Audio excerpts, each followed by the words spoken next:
salve, salve! A música da banda Vitrola Baiana, a literatura de Lázaro Ramos, inovações tecnológicas, o Festival Agosto da Fotografia, Paternidade, tudo isso está na pauta do Soterópolis desta semana. Veja o que vem por aí.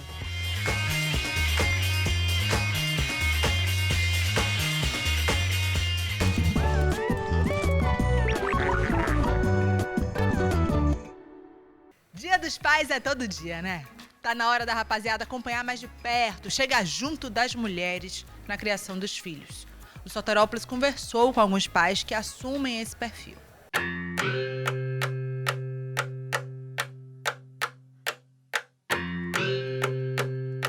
Essa ideia de que pai ajuda na criação dos filhos já é uma ideia, bastante ultrapassada. O verbo é outro, né, Ian? Qual é o papel do pai? Exatamente, o verbo é outro, já é bastante ultrapassado. Eu acho que o papel do pai é dividir tudo, né? Todos os cuidados, todas as responsabilidades, as alegrias e tristezas. É difícil em uma sociedade patriarcal, né? Machista.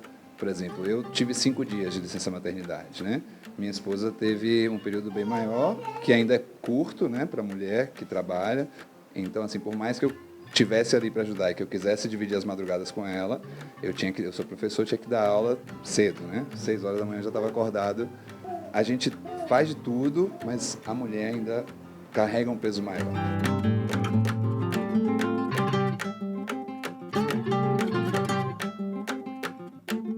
Como eu fui pai muito cedo, o que mais mudou, na verdade, foi a minha mentalidade de acordo com essas responsabilidades e com meu papel como um pai, realmente. Assim, foi muito... assusta um pouco no começo, mas as coisas vão fluindo mais tranquilamente. Mas o que muda realmente, eu acho que é a questão do senso de responsabilidade.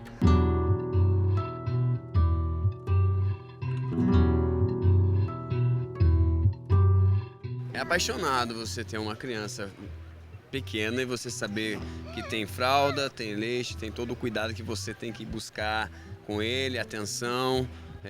Às vezes quando ele quer mamar no meio, na hora que você está fazendo a tua venda ou está distribuindo, é mamar, mamar, mamar e começa a gritar e você tem que dar uma mamar.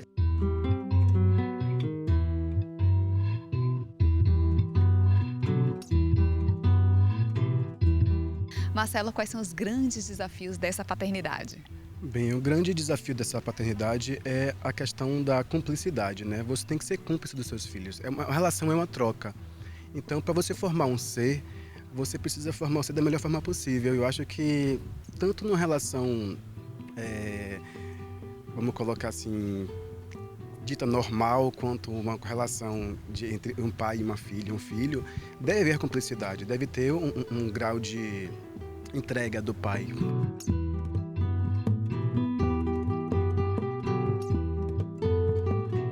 É uma divisão de tarefas e responsabilidades, então é equilibrada. Sim. A gente procura sempre equilibrar tudo, né? Bárbara tem que viajar bastante por conta do trabalho, ela dá palestras fora e tal. Eu sempre tento ajudar, né? Tá ali para ajudar. No começo foi difícil porque a gente se torna pai, se torna mãe também, né? Então, ao mesmo tempo que eles e elas pequenininhos vão aprendendo tudo, dia a dia, a gente também.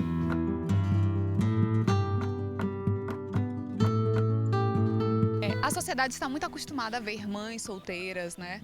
Quando vem pais solos, normalmente eles atribuem, você está fazendo o papel do pai e da mãe. É isso mesmo? O papel do pai é papel do pai e não se deve fazer essa comparação? É um pai por inteiro. Bem, o papel do pai, né, quando é o pai e mãe, ele é muito cobrado pela sociedade, né? As pessoas julgam o pai como... eles acham que ele não tem capacidade de lidar com essa situação, de você tem uma filha menina, você não vai dar conta da filha menina, porque é uma relação mais complexa. Mas não, eu acredito que todo pai, ele tendo um amor pelos seus filhos, ele vai saber lidar com a situação da melhor forma possível. Primeiro, inspiro, depois. Paternidade, cara, para mim foi o que me colocou nos trilhos. Para alguns pode ser um problema muito sério, mas para mim foi muito positivo nos dois casos, tanto no mais novo quanto no mais velho, porque faz com que você encare a vida de uma forma diferente e faz com que você tenha um sentimento por uma pessoa que não é você, que assim, é indescritível. Que você não tá legal, você tá com dor de cabeça, você tá completamente caído, mas daí você olha e ele mamá, e ele olha bem sério pra mim e fala mamá. Aí eu levanto, por mais que a cabeça esteja latejando, eu falo, mais um dia que eu tenho que pisar firme, né? Eu olho pra ele e ele traz essa força. E pra mim tá sendo muito bom porque eu não tive os meus pais presentes comigo. Então pra mim tá sendo meu pai, entendeu? Eu tô aprendendo muito com ele, porque ele ao mesmo tempo me educa. Ser pai é entender por que a gente está aqui no mundo, eu acho, né? É algo muito profundo mesmo, assim. O ser pai mudou minha vida, de maneira prática, mas também de maneira racional e emocional.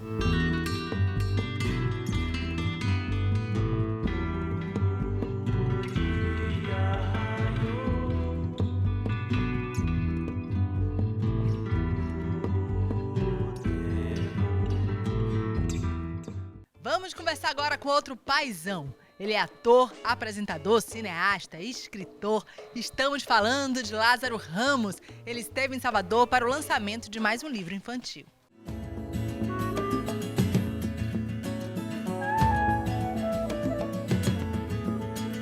Sejam bem-vindos a essa caixa mágica. Como é que se estabeleceu essa tua relação com as crianças e como é que você decidiu começar a fazer para elas? Foi de forma muito natural. No começo eu não sabia que eu estava escrevendo para criança. Eu só queria falar sobre alguns assuntos e eu percebi que tinha um certo humor, era criativo, era lúdico e eu comecei a adaptar para o público infantil. Hoje em dia já é uma meta, é um público que eu persigo muito, porque eu acho que tem algumas coisas que eu gostaria de falar, como autoestima, como responsabilidade, como afetividade, e que aí eu fico mandando meus recadinhos através de música, através de livros infantis e de peças. É proibido não gargalhar, não ser feliz, não participar. É proibido não gargalhar, não ser feliz, não participar. Para falar do Viagens da Caixa Mágica, eu tenho que começar falando sobre Jarbas Bittencourt, que é meu amigo, meu irmão, desde a época em que eu estava todos os dias no Bando Teatro Lodum. E, para mim, é um dos músicos mais talentosos do nosso país. Esse projeto nasceu da seguinte maneira, eu pedi a ele para compor uma música para fazer o lançamento do Caderno Sem Rimas da Maria. E ele pegou os 2 livros, o Caderno de Rimas do João e da Maria, e começou a musicar vários dos verbetes e fazendo canções incríveis. Quando eu vi a qualidade daquele trabalho, eu falei assim, Jarbinhas, vamos gravar para registrar? Ele juntou um grupo de músicos daqui da Bahia, maravilhosos, fez um arranjo maravilhoso. Quando a gente se viu, a gente estava dentro do estúdio, gravando músicas, videoclipes. Chamamos Heloísa Jorge para fazer parte do grupo, criamos um grupo musical. Meu irmão é todo imitão, de tudo que eu faço ele quer fazer também. A minha irmã acorda de manhã. Se tornar pai influenciou nessa escrita e nessa relação com as crianças? E muito. Eu acho que antes eu escrevia para a criança que eu fui, e depois que João e Maria nasceram, eu acho que eu escrevo para o adulto que eu quero que eles sejam, sabe? Muito em cima, os 2 livros, o Caderno de Rimas do João e o Caderno Sem Rimas da Maria, vem muito da nossa relação. João de perguntar as coisas, querendo saber sobre tudo, e às vezes coisas difíceis de explicar para uma criança, como por exemplo, morte. Eu disse assim, vou fazer rimas para explicar para ele, não deixar de falar sobre assunto nenhum, mas ter um pouquinho de ludicidade para explicar algumas coisas. Quando vem Maria, Maria cheia de desejos, querendo ocupar o lugar dela, né, segunda filha, eu escrevi um caderno sem rimas, porque é justamente como Maria não tem formato, e a gente tem que ir construindo a nossa relação dia após dia. Quando meu pai faz um carinho, a sua mão fica presa, parecendo embaraço. Eu escrevo com muita responsabilidade para as crianças, sabe? Eu fico medindo cada palavra, cada assunto que eu vou falar.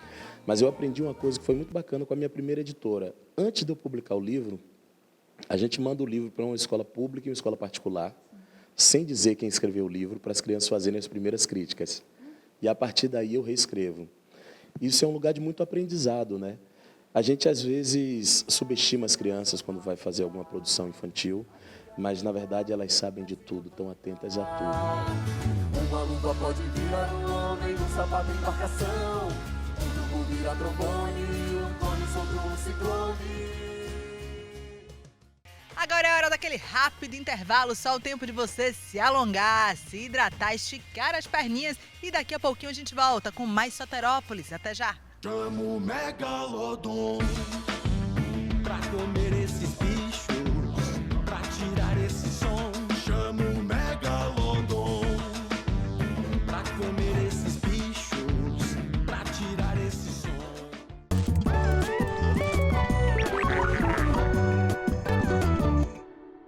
Estamos de volta com Soterópolis, diretamente aqui do Parque Tecnológico da Bahia. E queremos conhecer os cases de inovação que estão sendo desenvolvidos no estado. Roda aí!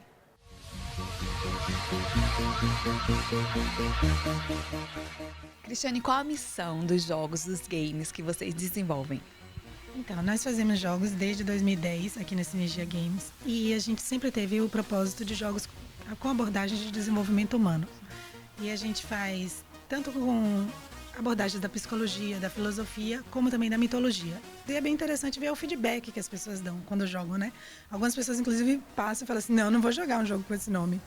E, inclusive, uma professora, uma vez, teve uma reação dessa e depois ela jogou e ela deu um feedback que ela realmente não imaginava que a mitologia afro-brasileira tivesse heróis, tivessem o mesmo conteúdo que a mitologia grega, por exemplo, que a mitologia nórdica.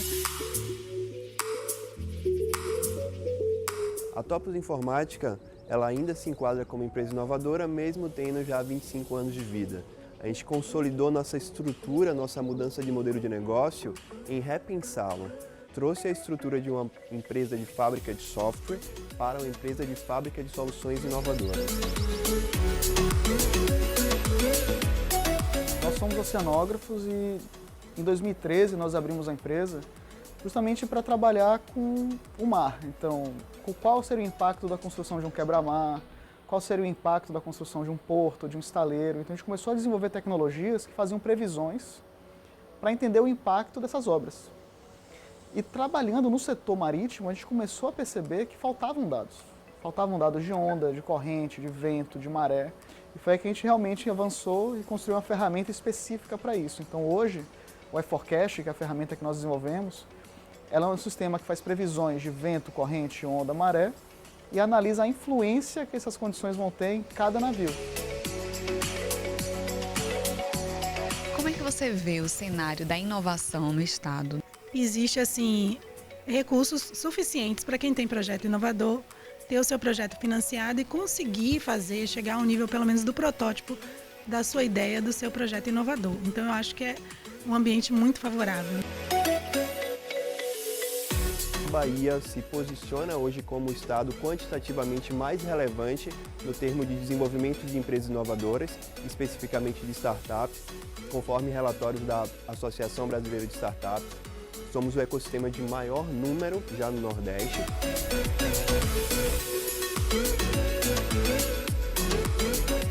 A inovação, ela tem um papel muito significativo em termos econômicos, né? Porque se você cria um produto inovador que você não tem no mercado global e a tecnologia hoje, ela rapidamente se dissemina, então você tem um mercado muito grande de criação de empregos e a visibilidade daquele produto que foi criado. Mas em termos da sociedade, o importante mesmo é que a gente dissemina o conhecimento. A inovação ela é uma nova área do conhecimento que pode fazer com que uma empresa transcenda o seu modelo de negócio. Se o crescimento dela sempre tem sido linear, a inovação traz como disruptiva essa linha. Você pode ter um crescimento escalar. A própria Topos, nos últimos 3 anos, teve um aumento de faturamento de 700%. Nós fechamos projetos com o Porto de Leixões, que fica em Porto, e com o Porto de Sines, no sul de Portugal. Além de fechar com a Inmarsat, uma das maiores empresas do mundo de telecomunicação no mar, empresa de satélite, que faz toda a parte de internet, telefone e dados de navios em alto mar. Então, de 120 empresas, só foram selecionadas 15, nós fomos a única da América Latina, o que mostra assim, 2 coisas, que a gente está no caminho certo, que nossa ferramenta não só é importante aqui, mas também no mundo, e que a gente acabou de abrir agora uma porta na Europa.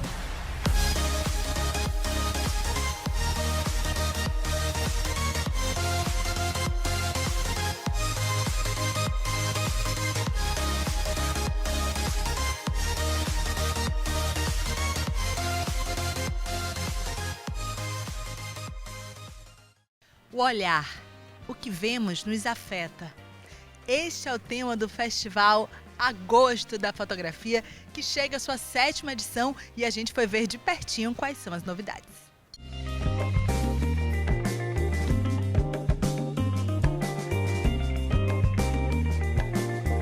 Essa metodologia, né, de entender o olhar do artista, do fotógrafo, e até como contexto do festival, né, que o que nós olhamos, o olhar, o que nos afeta, né? Então, assim, é um processo muito íntimo. Na verdade, existe talvez uma preocupação de uma pessoa quando vai a um museu, vem num festival de fotografia, de olhar uma fotografia, por exemplo, como essa, do fotógrafo japonês Hirozuki Kitamura, que vive em Salvador, que são as costas, né? Acho que a gente consegue perceber pela imagem, de 3 cabras que ele fotografa na Feira de São Joaquim. Eu, pelo menos, entendo que não deve existir um método pronto de como uma pessoa vai ver uma fotografia. Você olha, se você gosta, você vai tentar, eu adorei essa foto, quero saber quem é esse fotógrafo, quero saber por que ele fotografa cabras, quero saber isso, quero saber aquilo, perfeito. Se não gosta, perfeito também. Não temos que, assim, ter essa preocupação, mas eu não entendi e sair angustiado, porque, entendeu? Porque a arte é isso, é uma relação de aproximação ou afastamento.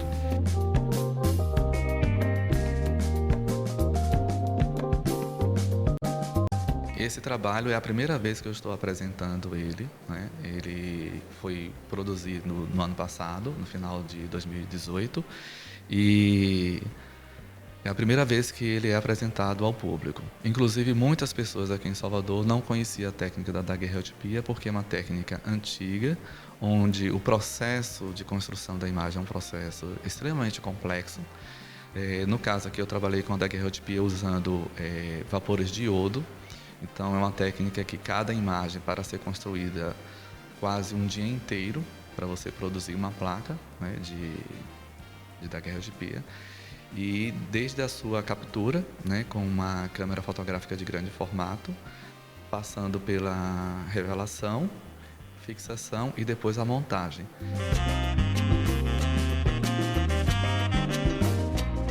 Essa 7ª edição do Festival Agosto da Fotografia, nós resolvemos, diante da conjuntura, né, geral da cultura no Brasil, que não é nem da Bahia, resolvemos convidar então os artistas a fazerem uma adesão, cedendo os seus trabalhos prontos, de modo que a gente não, por a gente não ter uma capacidade financeira para arcar com a produção do projeto. O festival, essa 7ª edição, ela está sendo realizada 9 anos depois da 6ª, quase que comemoramos aí 10 anos de parada para pensar, né? A gente parou para pensar. Então, o retorno do festival, na verdade, ele traz consigo uma demonstração crucial do desejo dos artistas de estarem participando, de estarem expondo.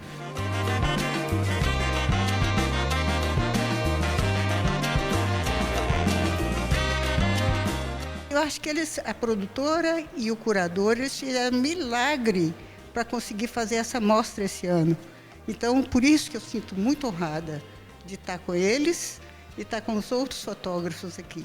Sabe que é muito... tantos fotógrafos renomados assim, a gente está, sabe, assim, feliz por ter acontecido. E o esforço deles está dando esse fruto, que foi essa mostra linda, maravilhosa.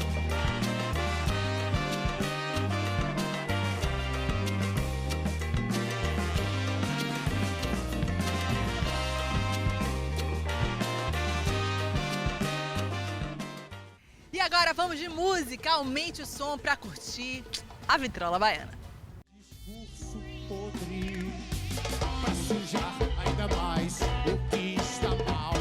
Quem não olha pra frente só anda pra trás. Desce do muro.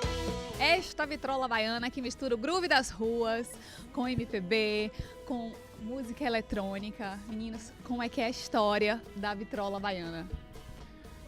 É uma história que começa em 2014, né, quando a gente voltou para a Bahia, depois de passar um tempo fora. e trazendo, né, toda essa bagagem, toda essa saudade que a gente sentia da nossa terra natal. E aí o projeto começa em 2014, começamos a tocar aqui no Rio Vermelho e hoje estamos aí, continuamos na batalha, né? No segundo disco agora, produção, lançamento de música, um monte de assunto aí. Mistura corpo e alma do jeito. Além de ter uma questão familiar muito forte, né? Nossa família, Marcelo, meu irmão, e se ouvia muito MPB em casa, e muita coisa de Caetano Veloso, Chico Buarque, Geraldo Azevedo, né? Os nordestinos, da MPB, Tropicália. Então, assim, foi esse caldeirão, na verdade, de música brasileira que nos influenciou a criar a banda. Então, né, juntou, na verdade, a nossa poesia sobre essa vontade de retornar à terra com essa música que já existia na gente, né? Pro meu corpo ficar Então, a gente vem do nosso primeiro disco, né, que foi lançado em 2016, que ele compilou, na verdade, todas as composições que a gente tinha, né, ao longo da vida. E falando um pouquinho de influência, ele traz, além dessa influência que Guga falou, da MPB, sobretudo da MPB nordestina, os compositores, e ele traz também uma questão forte do Carnaval da Bahia. Saiu de casa na sexta-feira anterior. E nesse segundo trabalho, do qual a gente já lançou 3 singles, né? O primeiro, Pombo Sujo, o segundo, Megalodon, que foi a canção vencedora do Festival da Educadora do ano passado. E isso foi pra gente, assim, super bacana, trouxe uma visibilidade muito legal. A Educadora sempre, e a TVE, né? Dando essa força para os artistas independentes. Tubarão branco na área, predador dono da praia. A percussão baiana é muito marcante na música que a gente faz aqui na Bahia, né? Como é que essa percussão ela se reconfigura dentro dessa nova geração de música baiana e principalmente dentro do que a vitrola baiana constrói? A vitrola baiana constrói vários ritmos, né, de linguagem africana, que a gente vem do axé, do candomblé. E aí criou essa junção, né, musical, o eletrônico somou, ficou muito orgânico, nem parece que tem eletrônico quando a gente toca.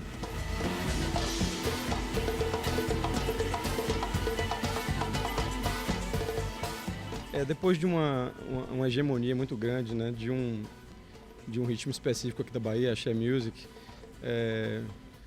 isso ficou muito marcado, né? E aí tudo que na verdade não era axé era considerado música alternativa, né? E isso estava um pouco disperso ainda, essa música alternativa, né?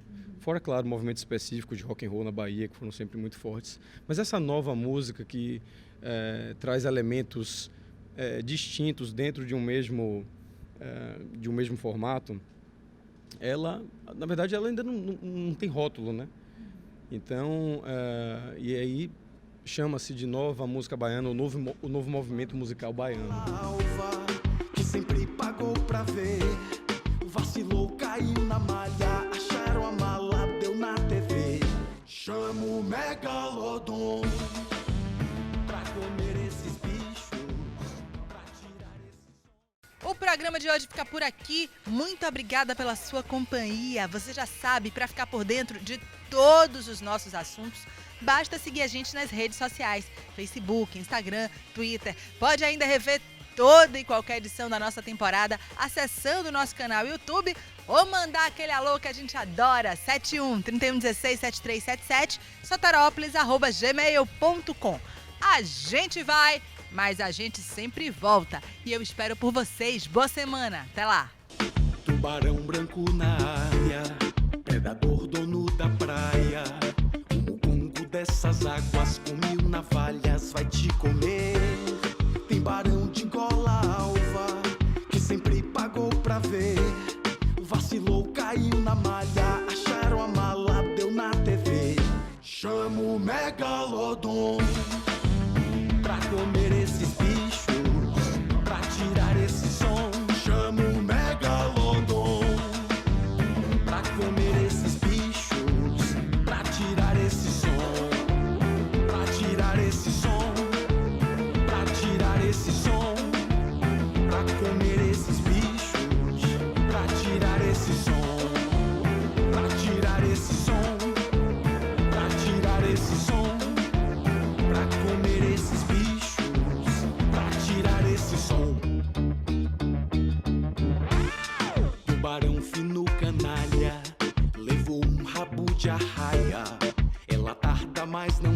ali tá ligada em você. E a galera da gandaia percebeu que é só querer despertar para a batalha até que cai esse poder. Chamo o Megalodon pra comer esses bichos, pra tirar esse som. Chamo o Megalodon pra comer esses bichos, pra tirar esse som, pra tirar esse som, pra tirar esse som, pra comer esses bichos, pra tirar esse som, pra tirar esse som.